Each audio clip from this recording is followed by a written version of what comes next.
The canyon was death. Walls so steep radar went blind. Every path was covered by rifles and rockets. Inside that trap, 11 Navy SEALs fought for breath. Their last radio message was simple. Tell our families, we fought, at base command. Officers stared at the map. No pilot dared to fly. No drone could survive.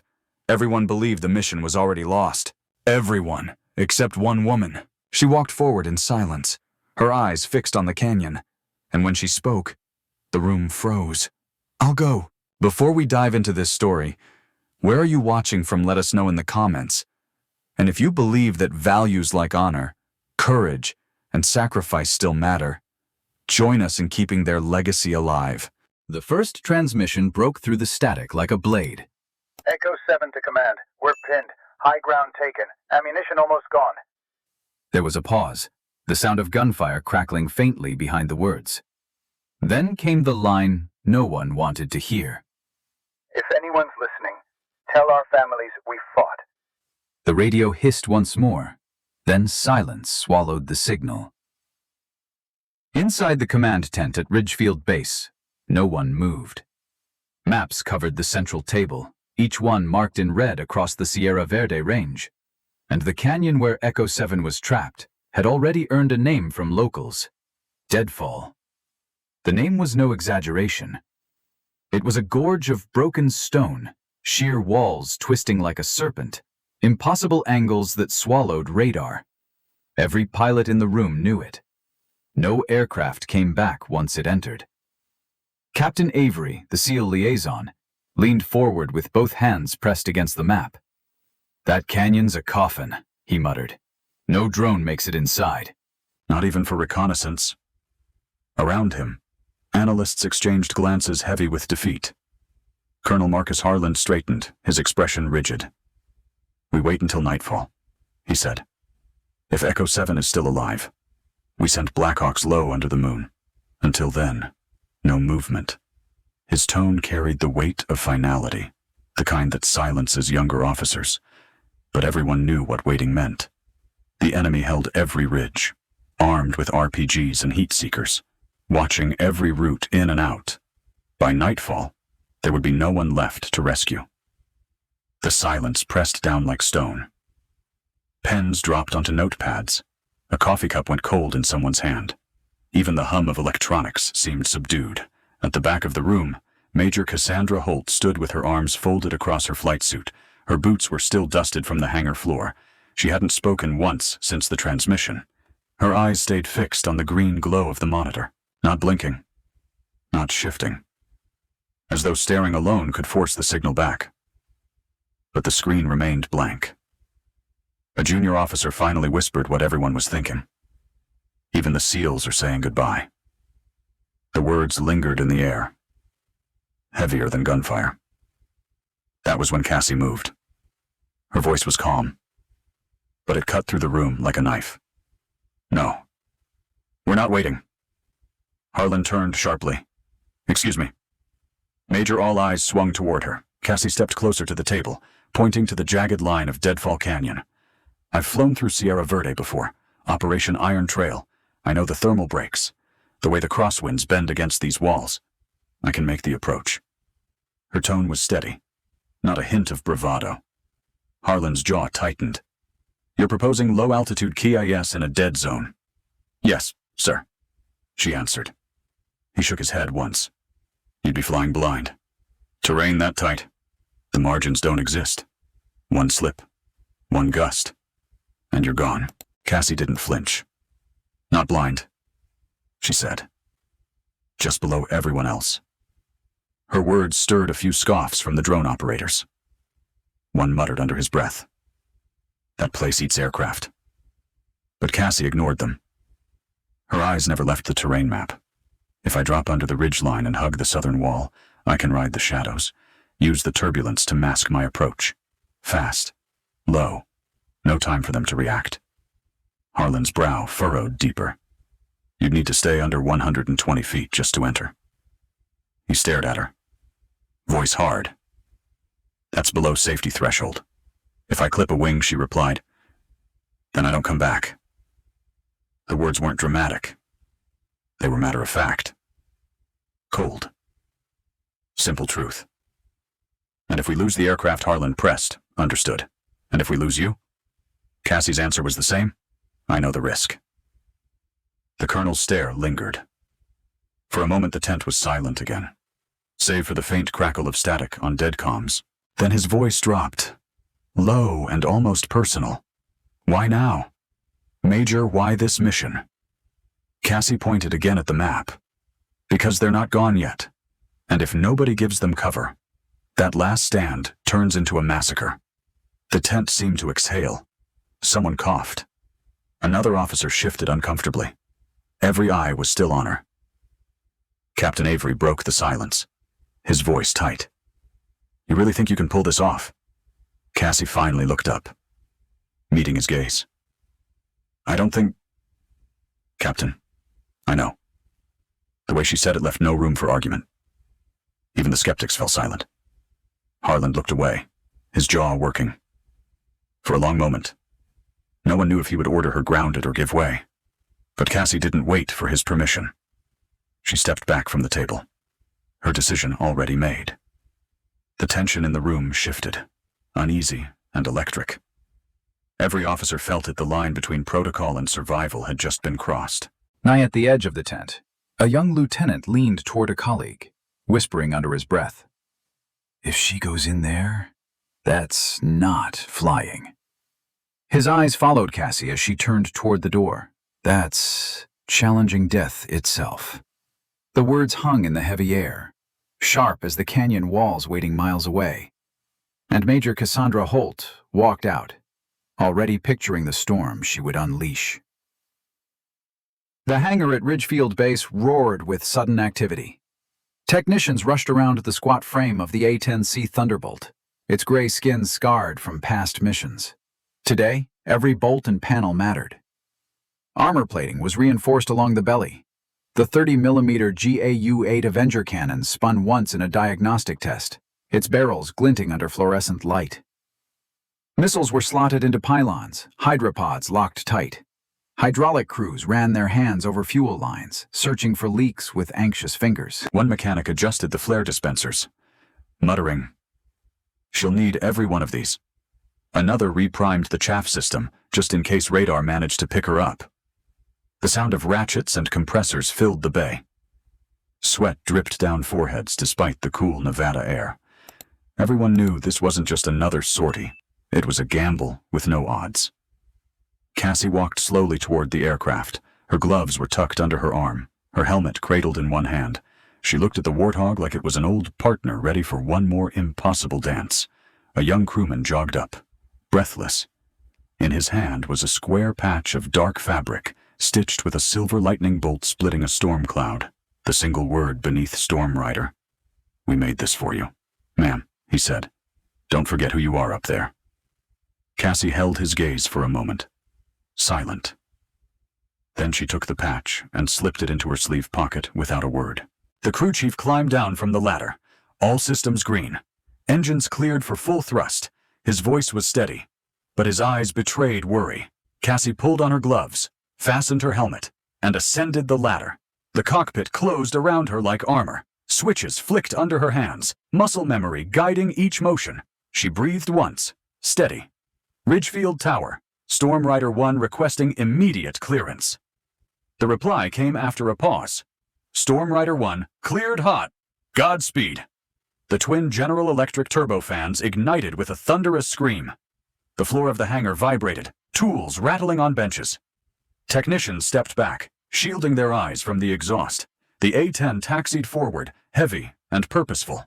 Its nose dipped slightly, like a predator scenting prey. On the edge of the runway, ground crews stopped what they were doing and simply watched. Cassie pushed the throttles wide open. The Warthog surged, wheels screeching, the deep growl turning into a scream. It lifted into the air, low and stubborn, climbing into the pale Nevada sky. For a moment, the base fell silent. Every pair of eyes followed the silhouette shrinking toward the Sierra Verde peaks. A tech whispered under his breath, "She's going where nobody comes back." Up in the cockpit, Cassie didn't hear. Her HUD flickered to life, altitude climbing, fuel steady. She banked east, the canyon looming in the distance like a scar across the earth. The roar of engines steadied her heartbeat. This wasn't new, it was what she had lived for. But the stakes had never felt heavier. Her mind slipped back years to Laughlin Air Force Base. Her first solo in a T-6 trainer, the instructor's words scrawled in the logbook. Too quiet. Doesn't fit the team. They thought silence meant doubt, but silence had been her edge. It allowed her to hear the tremor of wind across the wings, the subtle rise of air currents. She learned to trust what others ignored. Later, when she first gripped the controls of the A-10, the instructors warned, "This bird is no beauty. It's a flying tank."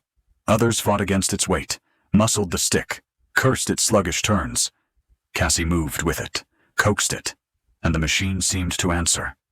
That bond was why she was here now. Not chasing glory, not defying orders, but because she trusted this aircraft to follow her into the places no one else dared. The peaks of Sierra Verde filled her windshield. Deadfall Canyon yawned open ahead, a jagged throat of rock. Her comms crackled, then began to fade. Storm Rider 1, telemetry dropping, signal unstable. Static bled through, then cut completely. Cassie was alone now. The cockpit hummed, gauges alive, engines steady. Only the rush of air and the vibration of metal against her frame remained. She dipped lower, aligning with the shadowed entrance of the gorge. Altitude 120 feet. The walls of the canyon rose like knives on either side. She nudged the stick, dropping closer 95 feet. Dust rose in her wake, trees bending under the jet wash. Her wings seemed to graze the stone, shadows flickering across her canopy. Every muscle in her body tuned itself to the slightest shift of pressure. Then movement caught her eye. On the ridges ahead, shapes clustered. Heat signatures glowed against the rock RPG teams, entrenched and waiting. 2 technical trucks bounced along a dirt trail, mounted guns swiveling toward the valley floor. They were ready to tear apart anyone escaping south. They hadn't seen her yet. Cassie's thumb brushed the trigger guard. She steadied her breathing, adjusting her line. The ridge opened. The targets committed. She squeezed. The GAU-8 Avenger thundered, each round ripping through the canyon like the voice of a storm. The cliffs shook under the barrage. The first truck erupted in fire, flipping sideways into a ravine. The second swerved, skidding into a boulder before bursting into flame. Enemy fighters scattered, their positions shredded into smoke and dust. Over comms, faint but fierce, came the SEALs' voices. "We see you, holy hell! We see you!" Cheers burst through the static, desperate but alive. Cassie kept her eyes forward, banking hard left. The canyon roared around her, echoes chasing echoes. For a brief second, she could almost believe the battle was won. But the valley told another story. Fresh heat signatures crawled across the eastern ridge. More fighters were moving into position, fast. Her fuel gauge held steady. Her flares were untouched, her hydropods loaded. She had ammunition, but time was bleeding away. Cassie knew this was just the opening act. Deadfall Canyon had many more teeth, and the storm she carried was only beginning to break. The first counterattack came from above. 3 distinct heat signatures flared on the east ridge. Manpad crews had moved into position. Shoulder-fired launchers angled skyward. Cassie's HUD screamed warnings. Missile lock imminent. Her pulse sharpened. But she didn't climb, she dropped. 70 feet. Her belly almost scraped the canyon floor. Dust exploded behind her jet wash, rocks clattering like shrapnel. The launchers fired. White trails streaked down toward her canopy. She yanked the stick, carving along the canyon wall, banking so close she could see the cracks in the stone. The missiles veered, confused by the heat turbulence at ground level. One detonated harmlessly against the cliff. The other 2 spun wide and disappeared into empty air. Her headset crackled with frantic voices. Storm Rider, Chinooks inbound, 1 mile out. They're under fire, repeat. Heavy fire. Cassie's eyes snapped left. From the north slope, a flare of smoke. An RPG hissed upward, arcing toward the shadow of a helicopter approaching the LZ. She had no time to think. Cassie pushed the throttles forward, nose down. The A-10 screamed through the canyon, engines bellowing like beasts. She placed her aircraft directly between the rocket and its target. Impact never came. The warhead detonated midair, shredded by turbulence from her pass. The Chinook lumbered onward, shaken but intact. The price came instantly. Her left engine coughed, smoke trailing from the nacelle. Warning lights flashed red across her panel. Cassie fought the stick with steady hands. Hydraulics groaned, the fuselage rattled, but she held it straight. "Not yet," she muttered, voice tight. Down below. Echo 7 was running. Boots slammed against rock, rifles clutched tight. The canyon walls echoed with every breath. Corporal Johnson glanced up mid-stride. What he saw froze him for a heartbeat. The A-10 cut across the canyon like a phantom made of steel. It wasn't flying. It was skimming the earth. Its wings clipped shadows. Its engines howled like thunder, Jansen whispered, almost in disbelief. Nobody flies like this. Nobody. Behind him, the team leader barked, "Keep moving." Dust choked the air as the SEALs sprinted for the smoke-marked zone. Above, their Stormrider carved arcs of fire through the sky. Back at Ridgefield Command, screens flickered. Radar had lost her minutes ago, but one thermal camera caught a glimpse. The feed showed a streak of heat weaving through the canyon. Each time the cannon erupted, the screen flashed white. An analyst stared, stunned.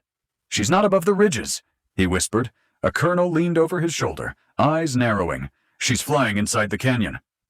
The room went silent. Officers crowded the monitor, watching the impossible unfold. No training manual, no doctrine, just raw instinct holding steel aloft. Cassie's body was screaming. Sweat soaked her flight suit. Her hands ached from gripping the stick. Every turn slammed her chest with brutal G-forces, but her focus never wavered. She spotted the first man-pad crew reloading on a ledge. She pressed the trigger. The GAU-8 spat fire, rounds stitching the rock apart. The launcher and its operator vanished into rubble. She swung wide, lining up the next. A second team scrambled for cover, too slow. Her cannon tore their position to dust. Only one crew remained. They fired.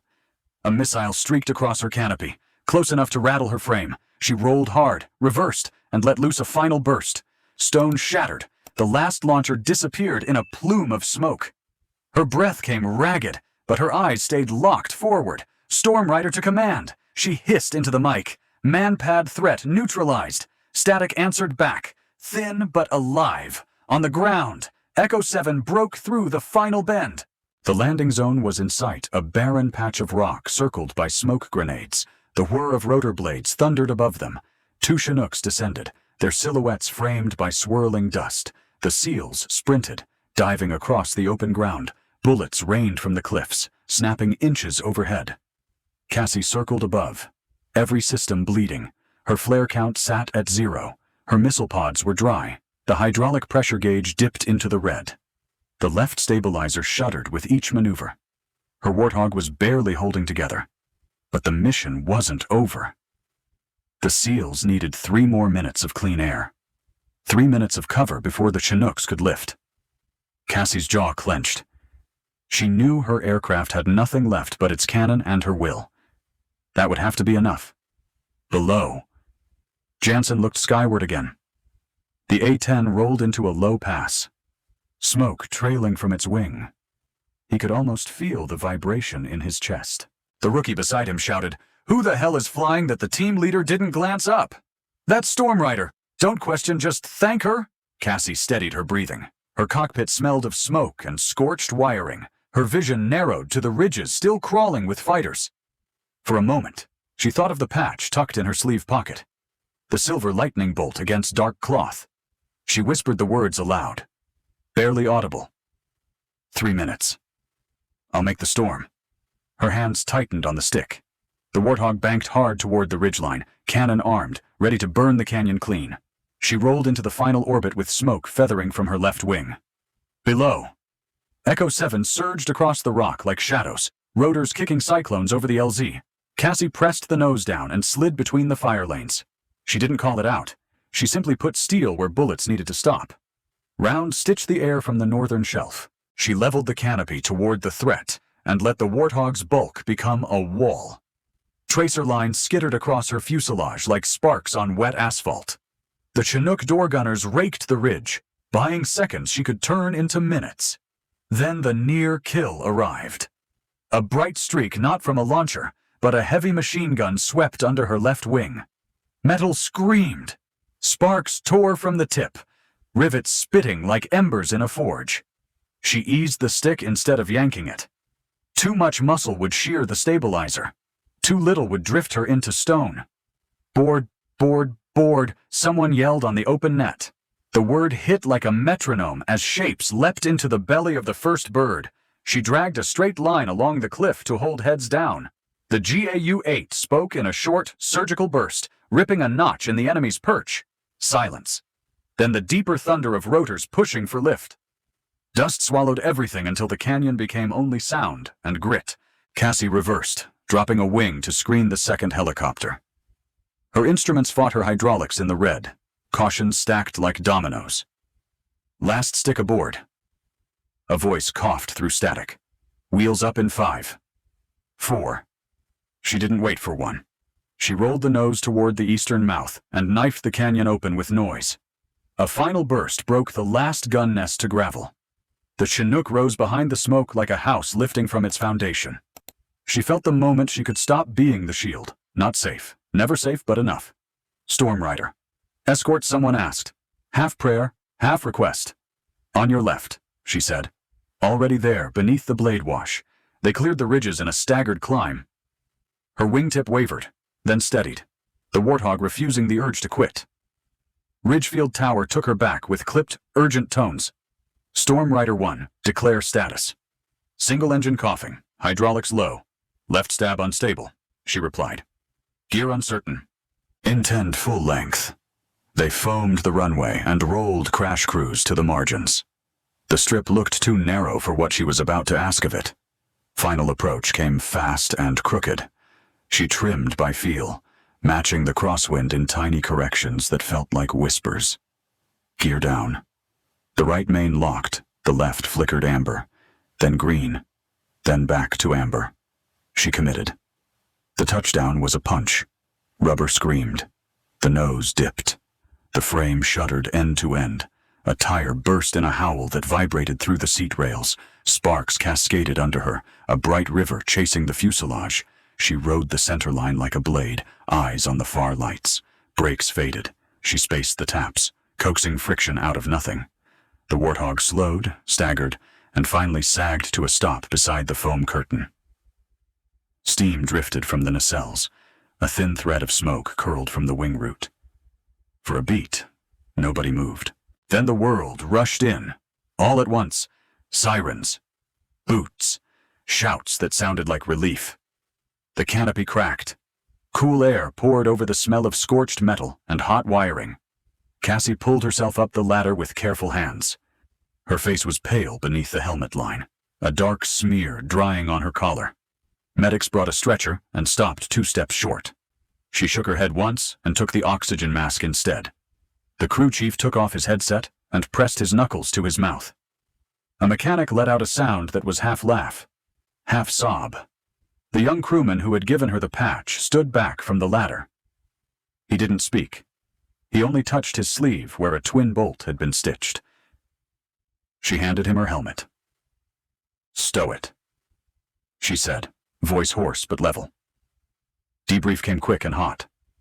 A conference room, a projection of Sierra Verde, and the smell of coffee no one drank. A liaison on the encrypted line listed the violations without looking up. Deviation from assigned corridor. Unauthorized ingress into blind terrain. COS at sub-threshold altitude.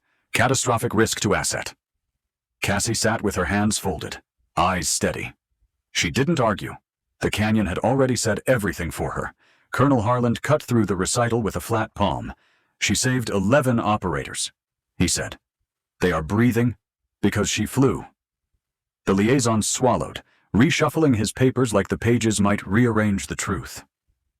"No one is disputing the result," he said. "We are discussing precedent." "Then record this one," Harland replied. "Record that when no plan remained. We still had a pilot." Silence stretched until the hum of the projector felt loud. The call ended without ceremony, the screen winking to black. Out on the tarmac. Night pooled under the broken wing. Someone had chalked a rough line where the tire gave up. A scar across concrete. News didn't wait for statements. A grainy helmet cam clip surfaced, showing a gray jet carving the canyon like a blade. The frame paused on a blur of wings below the cliff line. Comments stacked up faster than anyone could moderate. Angel below radar. The caption began to repeat. It wasn't official, but it stuck harder than any record number. Ridgefield grounded her pending review. Grounding felt like standing still in a storm and asking the wind to forget you.